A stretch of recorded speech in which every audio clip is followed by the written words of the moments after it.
Ladies and gentlemen, in between, we are back here at the WrestleClub UK podcast. I'm very happy to be joined by our wonderful special guest. Please welcome comedian, writer, as well as podcast genius. He's obviously from Off Menu. He's also a recent writer. Please go see and read his book, Glutton, available now. Please welcome to the podcast, Ed Gamble! Yay! That was better than it was before. There you go. I feel like writing these down, maybe. I am writing them down. Oh, God. How are you doing? Very well, thank you. How are you? I'm good, thank you. I heard you've just come back from Dublin. Dublin, yeah. I was in Dublin doing the off-menu tour the last couple of nights. Have got fun? back yesterday. Yeah, it was great. Yeah? Did you get a chance to catch up with much wrestling over there? No, I'm very bad at catching up with wrestling. I only got back into wrestling, I'd say, this year. And it turns out, since I've not been watching wrestling, there's way more of it. That's too much wrestling. There's too much wrestling. It's too much wrestling.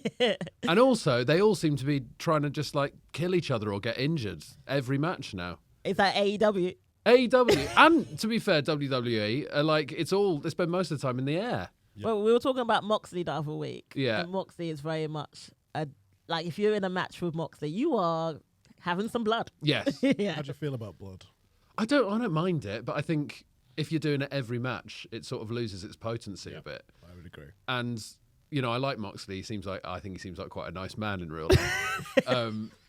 I'd like to just have a chat with him. I bet he's really friendly. But Get him on the podcast, mate. yeah. If you're bleeding and making other people bleed every single match, it's just boring, isn't it? We said that last week. There you go. Ed Gamble's called John Moxley boring. Have you had any wrestlers on Off Menu? No, we haven't. There's a few I'm desperate to have. Who would you have? Well, with off menu, I'd have like a lot of wrestlers on, but you need to work out who the listeners would also be aware of. The Rock. So we want The Rock. We want John Cena. Yeah. I think that's about as far as we could push it with the wrestlers. I think. No, I think you could probably get Ric Flair.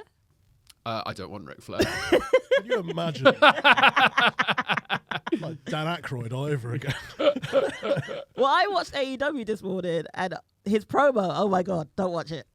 Oh, I know. I watched, but I also take in quite a lot of wrestling at the moment just through Instagram. So just the official accounts, and I saw. Was it the Ric Flair and Prince Nana thing? Yeah. I mean, it's just awful. What's he doing? Why is he back? Why is he back? I thought he did his last match. Well, I've realised he's back to sell a drink. He's selling an energy drink. And also, what value does he provide to who's watching a show for Ric Flair? Yeah. In What's all to do with 2023? Sting in it? It's his nostalgia with I think Sting. Sting had some value. Well, yeah, it's interesting. But so you're more old school than you are new school. I really like the new stuff, definitely, and I'm really enjoying it. I just find it's just the sheer amount of it. And also, when I get into something, I want to be really into it, and I want to know everything about it. So I find it quite frustrating with wrestling that there's absolutely no way, because I don't have like 50 hours a week to sit down and watch two promotions. I mean, for those of us that are huge wrestling fans, it's still way too much. Yeah. It's like, even with doing a podcast about it, and I can't keep up with the level that we're supposed to be listening to or watching even. Yeah, I feel like I'm the only one, not to brag, but I feel like I'm the only one who's managed to like watch everything this week, and that is a lot. Yeah. It's been a lot of wrestling this And week. you only have that time because your dating life's a mess. So Thank you, babe. Thanks. She is single, which is why she does a wrestling podcast. Feel free to holler at your girl. Okay. always got your back. Thank No, you. I'll try and watch pay-per-views. Yeah. But, I had BT Sport or whatever it was for a bit to try and watch Raw and SmackDown. I was like, there's no point. It's just so long, and quite often both of them are quite boring. Oh, 3 hours of Raw. Yeah. So how young were you when you got into wrestling? So I've had like 3 different phases of wrestling, including this one that I'm in now. I like that phases. Probably when would it have been? Like early 90s, so maybe when I was like 7 or 8, when WCW was on British TV. Yeah. And my dad and my uncle took me to see WCW at Wembley Arena when I was about 7. And I remember one of the matches, which was, I think it was British Bulldog's first match for WCW versus Ravishing Rick Rude. And I went mad because I absolutely loved Rick Rude when I was a kid. Me and my dad thought he was hilarious. You were a heel boy. Yeah. It was mainly the hip thrusts that made both of us laugh. Laugh or I had a very different response. Sexual. Yeah. A rude awakening, if it were. So there was that, and I looked at, in preparation for this, I thought I better look at what the other matches were to see, what my first wrestling show was. And it was kind of amazing. Okay, Cactus Jack versus Big Van Vader. Shut up. Yeah. Oh. Obviously, as a kid, just being like, I don't know who these guys are. I'm Bring going up to have to British look that Bulldog. up because that sounds like that would be Yeah. epic. Yeah. Yeah, that does sound good. Oh, okay. I'm jealous now. Yeah, exactly. And anything else? So there was that era, and then Attitude Era, like when I was 13. So that was sort of perfect timing, really. Loved it then, and I had mates who were really into it as well. So we went to Insurrection. I think it was the third Insurrection at Earl's Court. Yeah.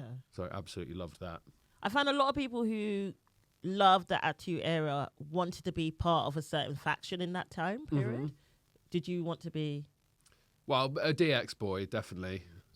Did you do the whole suck it? Yeah. It's a lot of sort of just crotch-based... Inappropriate. wrestling is mainly sort of crotch-based catchphrases. I imagine being a teacher at a school at that time, just watching teenage boys run Yeah, around yeah. the playground and just going, suck it. Fuck it. Yeah. I just can't imagine Ed doing that. What? No, I mean, it was definitely DX, or if I could be a Dudley boy, I'd definitely be into that as well. Shut up. Did you want to put some people through tables? Yeah. Yeah.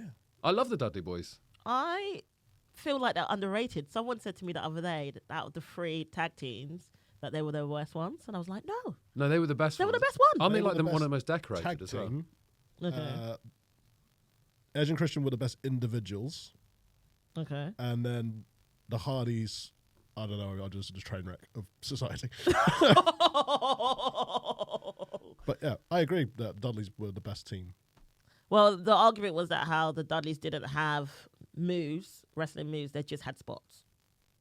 What do people think wrestling moves are? There was just spots. And I was just literally going, you're taking the piss right now. Right, if you're going to criticise people for not having moves, you're going to criticise a lot of the greatest wrestlers of all time. Yeah, I Like, know. Would it be fair to say that there aren't, in WWE certainly, there aren't those tag teams anymore that actually feel like a tag team rather than just throwing together two Well, I would have names? said the Usos until recently, but obviously they split them up. Yeah. So the Usos were probably the last The New Day. New Day. New Day. Other than that, no, you don't get these like big legacy tag teams Yeah. that stick together for like 10, American whatever Alpha. it is. Yeah, but they're sort of, they were originally sort of thrown together. It's just worked. Yeah. So it's hard to think of these tag teams that have come in as tag teams, stayed as tag teams, left as tag teams. You're looking for the early 90s, you used to have Bushwhackers. Don't know why they were my first pick. Bushwhackers, Demolition, Legion of Doom, where basically the massive long tag team runs. Heart Foundation, no, Brett obviously went on to do a lot, but you don't have these long standing tag teams anymore. Well, I'm hoping the Street Profits is going to be longevity for the company. I know people want to split them up, but I feel like that they've got what it takes to be one of the greatest tag teams. But You can't see the Pretty Deadly guys. I can't see them after like a We watched year them in going like progress. one of them going, "Oh, we're gonna have to stop doing this. This is." Oh yeah, they are a tag team until they inevitably get released. Yeah. They're good though. I think they're They're really good. good. I think they could be around for a long time. Yeah. But they aren't. Yeah, you said neither one of them screams, "I'm Yeah. going to be the singles Yeah. guy." They're basically exactly the same. Yeah. as each other. we saw them live, and they are quite good live. Oh yeah, back in the Progress days. Yeah, It was, obviously grizzled young veterans grizzled young veterans. who have obviously come back to British wrestling. But yeah, do you get to see much wrestling independently in the UK, or is it just So I've been to Progress a few times. yeah? And been to Wright Cabaret, and yeah. So if I have time, I will always go because it's a nice day out with my wife. Your wife, you obviously we've been on the podcast. Yes, she's been on the podcast. Been on the podcast. We saw Yeah. her Sunday. Had a lovely session with her at Progress, watching Yeah. wrestling. You don't socialise with me outside the podcast. I'd shut up. You were there. With a different group of people. No, you. Okay, so right. So the boys like to stand. I don't like standing. Who's standing for 4 hours at wrestling? I So agree I'm. with you. Thank you very much. So I am sitting at a wrestling event. Pow. Although at Progress, if you sit down, the chances are in about 20 minutes you're going to have to stand up anyway. Yeah. A man is going to get thrown at you. Yeah. Which I quite enjoy. Throw a man at me, yes. She is or single. a woman, yes. Either way. I quite like the independent shows because you obviously went to AEW as well. Yeah. And how would you compare? And you went to SmackDown. Would you compare the atmosphere at the shows different? Yeah, I like a bit of British grit. I like that feeling of like you're almost at a lower league football game. It feels like the crowd at an independent show. Lower league football game. And not saying anything about the quality of the wrestling, just the crowd and the vibe and the smell of stale lager. So if you're in a crowd, I mean, as an Arsenal fan, I go watch Arsenal. I went away from my friend's a Grimsby fan. I watched them play away at Leighton Orient. Yeah. Away with the Grimsby, and it's a very different sort of vibe. Yeah. They are definitely way more into it. Yeah. And I think Ed's right. I think the British crowds reflect that. Yeah. I think rowdy audiences is my kind of vibe. When you go to a WWE or AEW, when they kind of get restricted on things, and I feel like when you're in a gritty situation, you're like, British. I also think British people completely get into it, but also really understand the irony and silliness of the whole thing. Yeah, my friend described it to me as adult pantomime. Yeah, I thought that was a really good way of looking at the way we treat it as Yeah. a live event in this country. So we know who we like, but we're still going to cheer who we're supposed to cheer. Yes, absolutely. Even if we love the other guy, it's but this is who I'm supposed to cheer. So I'm gonna cheer him. Yeah. Because when we went to Money in the Bank, you obviously went to the SmackDown Yes. version of it, but I don't know if you found, because I found myself thinking about the cheers that the audience were doing at the stadium and thinking like, how is this going to resonate with American audience? Yeah, how are they going to broadcast it as well? Because I'm like, what do the Americans think that we are? Because at one point we were all shouting, stand up if you hate Roman. Yeah. So we were all standing up. Yeah. And then Roman clocked what we were saying and then sat down on the ring. And we were just like, fair play. That's pretty amazing. That guy's won me round massively after actually seeing him wrestle. For me, carried the company. He's carried WWE. I love him so much. I would marry him, obviously. I've got reasons. I think he is married. I don't care. We've had this discussion. Mrs. Reigns. Mrs. Reigns. Oh, imagine. Sikisa Reigns. Oh. Who's going to take it off him, though? What, Twix? You must have had this. You must have had this No, chat. we think Cody Rhodes. Yeah. If it's not Cody Rhodes. I've already made my excellent joke on it. I'm not doing it again. No. Yeah, Cody Rhodes. Yeah, if it's not Cody Rhodes, then I don't see anyone else taking it. I feel like there's going to be quite a few people. Randy will challenge Royal Rumble? Maybe. Yeah, Royal Rumble, and then we've got probably 2 more pay-per-views before. Because I think they'll send Punk after Rollins, so Reigns will skate by on that one. Yeah. If Cody's not winning Rumble, then it will be Reigns calling out Cody. I think, anyway. I think it's a good thing. I think if Reigns calls out Cody, and like I said, just says, I want this story to end, it needs to be over and done with. But have WWE not done this before? That, like, literally on the last WrestleMania, they completely trolled everyone by not giving it to Cody Rhodes. Yeah. And everyone's gone, so it'll be the next WrestleMania where he gets it. And you know they're just sat there going, would be funny if we didn't. Yeah. That's what I really want to happen, Yeah. to be honest. If deep down in myself, I'm like, they're going to fucking troll us. Reigns is going to die as Universal Champion. Be buried with the belt. Yeah. And there'll be a match where someone has to dig him up his corpse to beat him. But you obviously done wrestling training yourself. Yes. Because you were involved in the wrestling show at the O2 last year. Indigo at the O2. Come on, it's still the O2. Oh, it's in the building, yeah. Yeah. Find the Indigo at the O2. It's not like it was a phone shop. It's fine. Which was run by Max and Ivan. And you Yes. actually faced Max and Ivan in a tag team In the match. tag team match, me and Levi Muir versus... Who Max is Ivan. amazing, Yeah, by he's the way. absolutely brilliant. Ripped to shreds. Yeah. Who trained you for it? So we trained at Play Fight. So it was Tom and Claire who run Play Fight, who were fantastic. And we only did maybe like 7 or 8 training sessions, I think, which is why now Charlie does wrestling training. She's absolutely livid at me because she's obviously like working on all the basics and making sure that they've got all this down, and she's doing like conditioning training and all of this. And I just turned up like a special little boy, and they went, "What moves do you want to do?" And I went, "I'd like to do this one. I've seen it on the television." And we basically just worked on that match specifically and the moves, sort of the way I guess Logan Paul does it, where he just turns up for training sessions every now and again, and they teach him the exact match. You know who does his training, like one-on-one? Shawn Michaels. Yeah. Just one of, if not the best to ever do it. I mean, it's true, but we love it. I'm not going to talk about Logan Paul. Anyway, it's a different situation. Would you not go back to wrestling training? Is that something that you would? Yeah, I do it definitely. If I was doing another special little boy. Well, you do want to join Charlie, maybe? Yeah, I said I'll pop in now and again, but they work really hard, and I can't be doing that. You could get crowded for you two in a tag match against. Yeah. What was good about the match I did though is that I was obviously with Levi, who is brilliant and a professional wrestler, against Max, who has been a professional wrestler and has done this event loads, and Ivan, who's done this event so many times that he really knows his stuff. So I was very protected. I was being thrown about the place, and at no point did it feel like, oh, this is going to go wrong. Yeah. Whereas if you were by yourself, you'll just be like, or with someone else who knew as much as me. That's when it would feel really dangerous. Imagine you and James. Yeah. Well, James couldn't do it. He'd be a good high flyer, actually, James, I think. Yeah, I think James could wrestle quite well, I think. I think he'd be a good wrestler. I don't think he'd want to. I feel like it'd be one bump and like, no. Yeah, no, I'm out. I think an off-menu wrestling match. I've already asked for an off-menu Christmas party. Still waiting for it. Now I'm waiting for an off-menu wrestling match. Thank you very much. All right, we'll do it.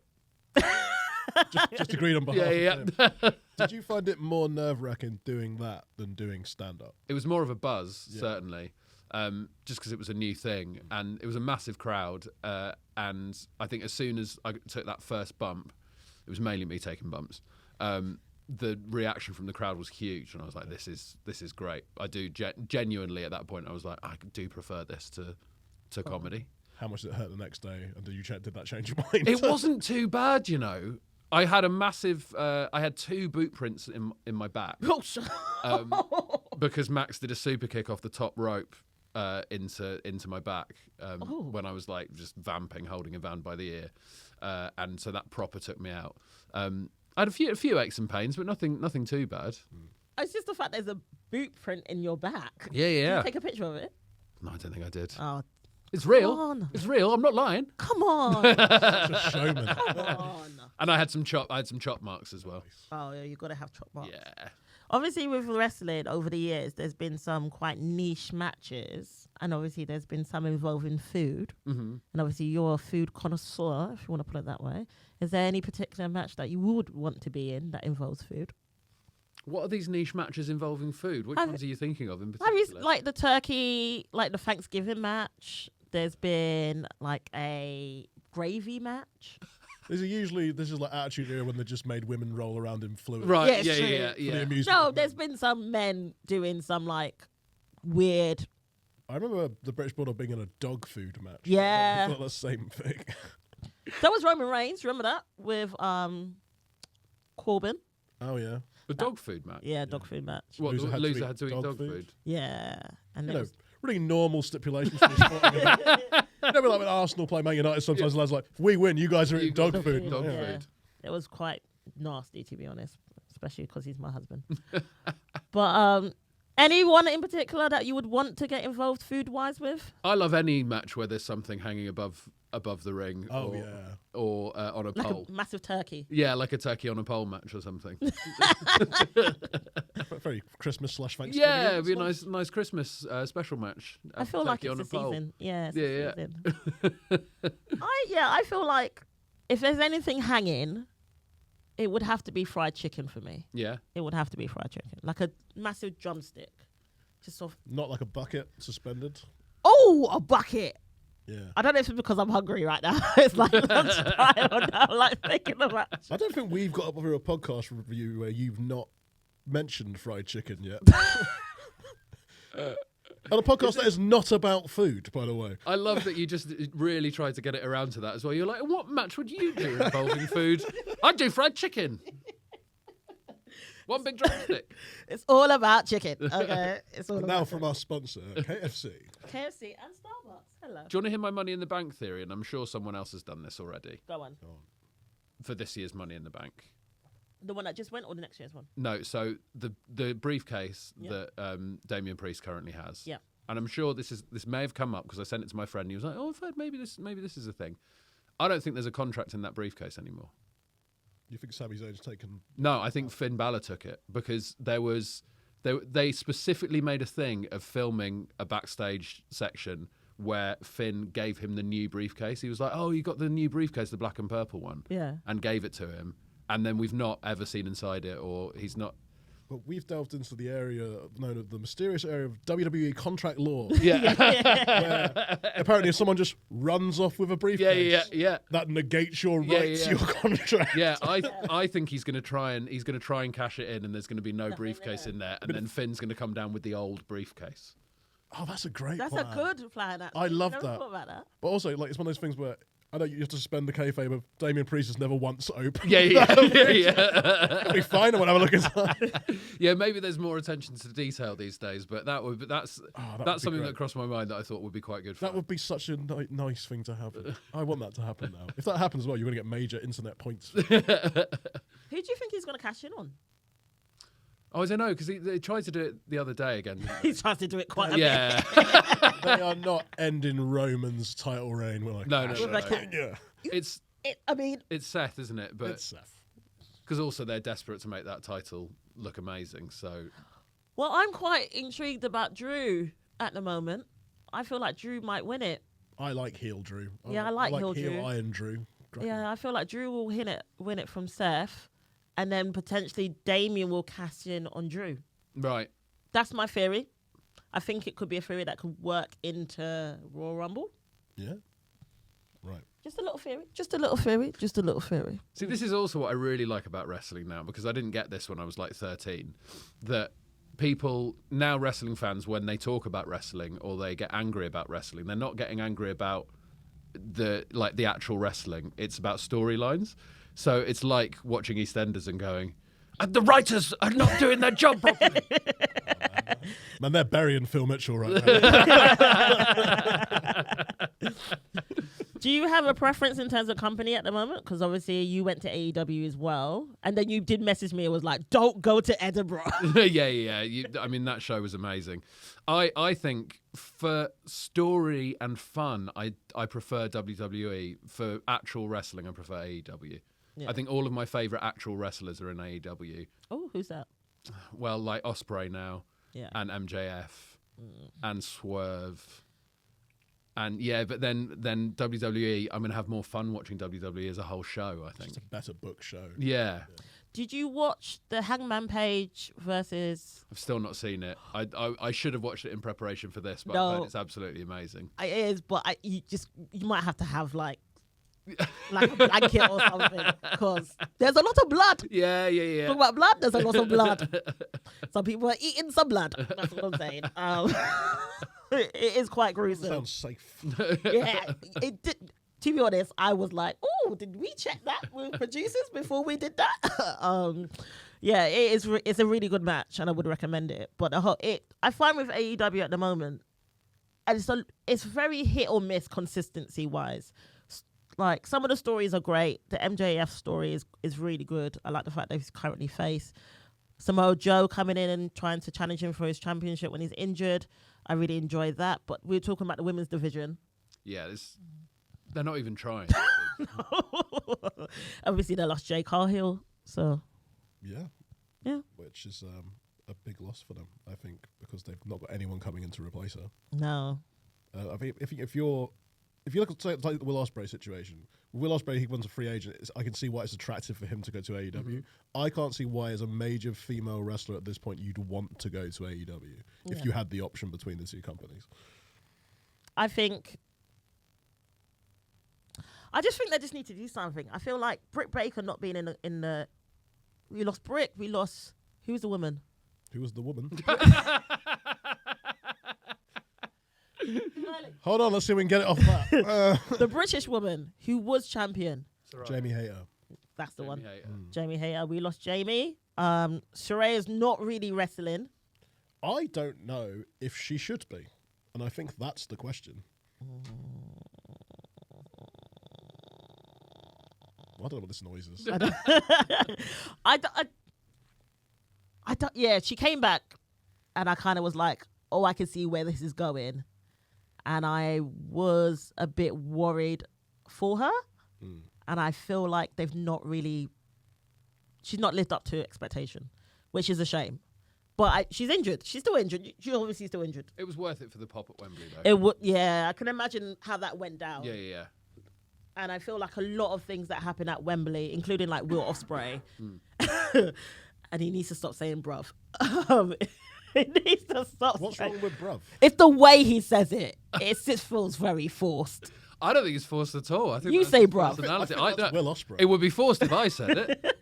Drop if Will us a bruv. Drop us a bruv. Go on. I'm not dropping you a bruv.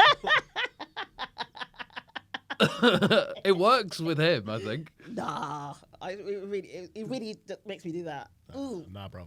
Nah. See, no, No?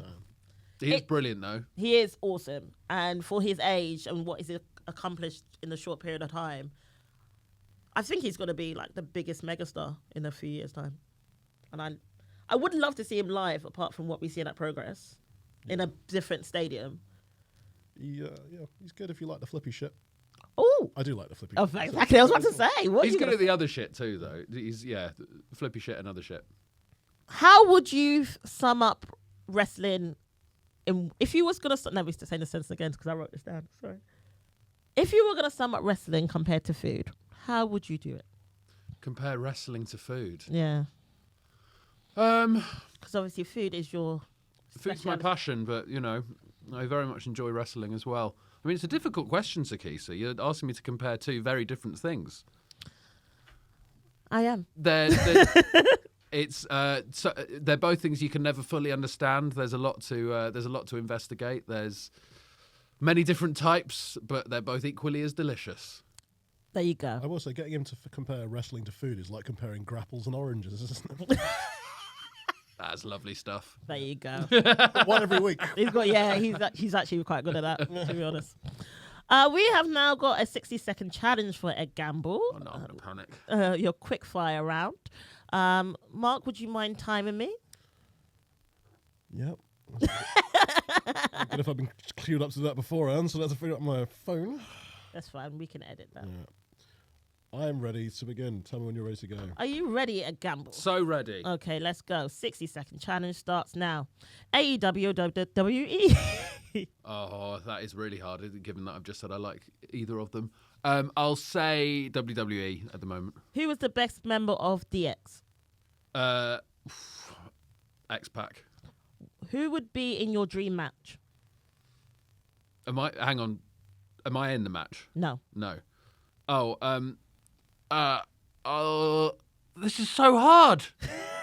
Oh no.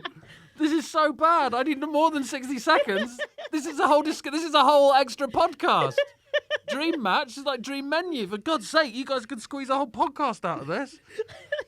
Oh no. But we'll come back to it. Would you rather have James Acaster or your wife be your tag team partner? Oh, my wife. If you had a match, what would be your match gimmick? Bra and panties. If you was a wrestler, what band would do your entrance music? Oh, Clutch. That's 60 seconds. There you go. Also, Clutch is a great answer. Yeah, come on. Well, I don't know why people don't use Clutch all the time. Yeah. Well, we're talking about, that's the last question. Let's talk about music really quickly, because obviously you're a big punk rock fan. Mm-hmm. I personally got into wrestling because of the music aspect of it. I thought a lot of the entrance songs were something that I could relate to, and it just felt quite empowering to have that kind of music in WWE. I don't know if you feel the same, if it's just something that you was like, they're playing rock music, fucking love it. Yeah, obviously love all the music. It's great. And I think, yeah, I love it still, like the music that gets used. I get really excited by a good walk on track and a good entrance video. Yeah. Right, who's got the best entrance entrance music? Oh, Ever. Yeah. Ever. There's a correct answer to this, by the way. I mean, I think, well, Stone Cold, obviously, because he seems to be the only one to work out that you need a big noise at the beginning that signifies that you're coming on, and not that glass shattering. Yeah, the glass shattering, because so many people even now have this long build up to their walk on track. You're like, no, you need something like bang, so you can make surprise run-ins. Yeah, that's what you need. Glass shatters, crowd pops, great times. I tell you, an entrance I watch all the time on YouTube is the Boogeyman. The Boogeyman. Can I just say, one of my questions were, who is sexier, Kane or the Boogeyman? Kane with a mask, Boogeyman without. Yeah. Fair play. Why the Boogeyman? Well, it starts with his voice going, "I'm the boogeyman," and then you never know what he comes out all weird. It's brilliant.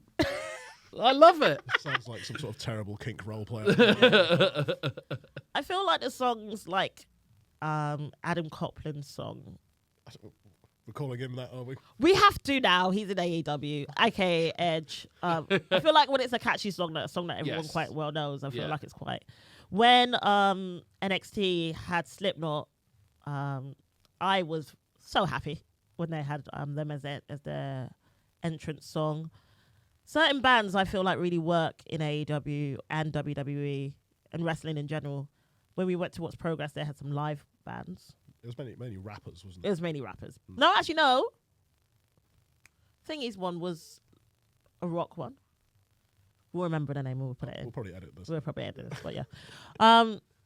Any other favourite bands that you would really enjoy to be in wrestling? Well, I tell you something that I didn't think I enjoyed, and then I saw it live was Judas when Chris Jericho did Judas live. You didn't think you would enjoy it? Well, I was a bit like, oh god.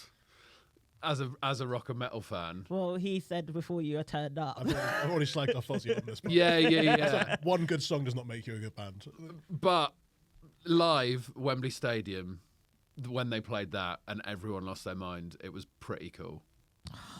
That's one of the reasons why I wanted to go to AEW is for that moment. And I'm gutted I'm going to say this to all the wrestling nerds listening to this. If your Spotify rap this year includes wrestling theme songs in your top 5, get a life. Mine does. Mine does. Sorry, I just realised how sad I am. If your top artist is WWE on Spotify. Dream match. Obviously, you were put on the spot with the dream match. Yeah, the dream match, you'd have to sort of... I feel like you'd have to go back in time and pluck someone out and then put them with someone from now, right? Oh, because it's a dream. You may as well use all of the... go and sadly get someone who's dead now and then put them with someone who's alive now. Well, who would that be? Guerrero, maybe. Nice. You know, one of the dead wrestlers who it's still okay to talk about. I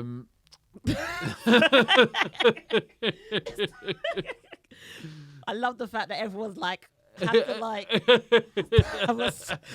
ooh, how far can we go with certain things? Tightrope that. Yeah. See, I'm not good at. I wouldn't be good at putting together matches because you got to think about how styles go together and stuff, right? Yeah. Whereas I'll just put like two flippy people together, or, so it's tricky. Who is your favourite wrestlers? Well, at the moment, Ospreay, MJF, Rhea Ripley, probably Gunther. I mean, Gunther's just... I want him to have every belt forever. Forever? Yeah, because I've got no issue with him having the Intercontinental belt for all time. Did you see him when he was wrestling for Progress?